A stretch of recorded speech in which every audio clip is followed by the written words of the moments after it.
গ্রামের এক কোণে দাঁড়িয়ে আছে এক পুরনো পোড়া বাড়ি। চারপাশে ঝোপঝাড়ে ঢাকা, ছাদের অর্ধেকটা ধসে গেছে। লোকেরা বলে বহু বছর আগে এই বাড়িতে এক ভয়ঙ্কর আগুন লেগেছিল।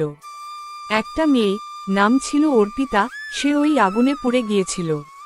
কিন্তু আশ্চর্য, তার দেহ কেউ কখনো খুঁজে পায়নি। সেই রাতের পর থেকে প্রতি রাত 12টার পর ওখান থেকে শোনা যায় এক মেয়ের কান্না। এইসব ভূতমুত কিছু হয় নাকি? কি বলো ফ্রেন্ডস? আমার তো এইসব বিশ্বাস হয় না, তোমরা কি বলো? আমার বাবা বলে নাকি একটা অর্পিতা বলে মেয়ে সেখানে পুড়ে মরে গিয়েছিল। হ্যাঁ হ্যাঁ, আমারও বাবা বলে ওই অর্পিতা বলে মেয়েটাকে কেউ নাকি মেরে দিয়েছিল। আর ওই রাতে শোনা যায় অনেক কান্নার আওয়াজ। ঠিক আছে, দেখা যাক কি হয়। চলো ফ্রেন্ডস, আমরা কালকেই যাব। কি বলো, রেডি তো? রাত তখন 1টা বাজে। আকাশে মেঘ, মাঝে মাঝে বিদ্যুৎ চমকাচ্ছে। তিনজন বন্ধুর হাতে টর্চ, ব্যাগে স্ন্যাক্স আর মুখে হাসি। গ্রামের লোকেরা ওদের থামাতে গিয়েছিল, কিন্তু ওরা শুনল না। ভূত বলে কিছু নেই, এই প্রমাণ দিতে তারা বেরিয়ে পড়ল সেই পোড়া বাড়ির দিকে। বাড়িটার সামনে দাঁড়াতেই ওদের পা থেমে গেল। বাবা রে, এই বাড়িটা দেখেই তো আমার ভয় লাগছে। না না, এই বাড়িতে ঢোকাটা ঠিক না রবি, এই বাড়িতে ঢোকাটা ঠিক না। এই যত তোরা না সত্যি এত দূর এসছি ইয়ার কি বলার জন্য নাকি? চ চ দেখি, ঢুকেই দেখি।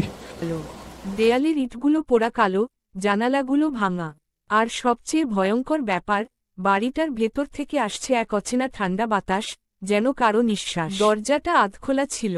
যেই ওরা ভেতরে ঢুকল, দরজাটা ধীরে ধীরে নিজে থেকেই বন্ধ হয়ে গেল। ঘরটার ভেতর অন্ধকার, দেয়ালে পুরনো পোড়া দাগ, ছাদে ঝুলছে মাকড়সার জাল। আর এক কোণে একটা ঘড়ি, যা এখনো টিকটিক করছে, কিন্তু তার কাঁটা থেমে আছে 12টা 13 মিনিটে। হঠাৎ এক ঝলক ঠান্ডা হাওয়া এসে টর্চের আলো নিভিয়ে দিল। চারপাশে অন্ধকার। তারপর শোনা গেল এক নারীর কান্নার শব্দ। নরম, কিন্তু ধীরে ধীরে সেটা যেন চিৎকারে পরিণত হলো।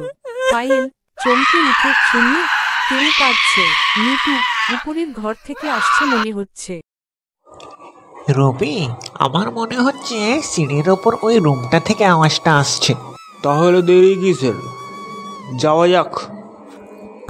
আমার মনে হয় না, কে হয়তো বিপদে পড়েছে।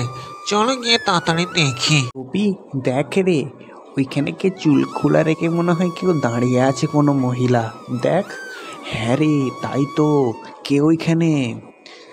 কে এত রাত্রে? কি করছে ওইখানে? কি করছে ওইখানে এত রাত্রে? ওরে বাবা রবি, ওইটা তো ভূত। ভূত? ভূত? যেতে দাও আমাদের এখান থেকে, প্লিজ যেতে দাও, আমাদের কিছু করো না। তোরা কি করতে এসেছিস এখানে? মরতে এসেছিস? প্লিজ প্লিজ, আমি তোমার হাত জোড় করছি।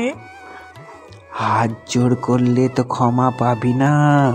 অনেক দিন রক্ত খাইনি, আজকে তোদের তিনজনের কাঁচা রক্তটা খাবো। হঠাৎ একটা আগুনের ঝলকানি, তারপর নিস্তব্ধতা। পরদিন সকালে গ্রামের লোকজন বাড়িটার দরজা খোলা পায়। ভেতরে তিনজনের কেউ নেই, কেবল মেঝেতে পড়ে আছে 3টা পোড়া ছায়া, যেন কেউ সেখানেই গলে গেছে। দেয়ালে আগুনে পুড়ে লেখা, আগামী রাতে আবার আসবে তো।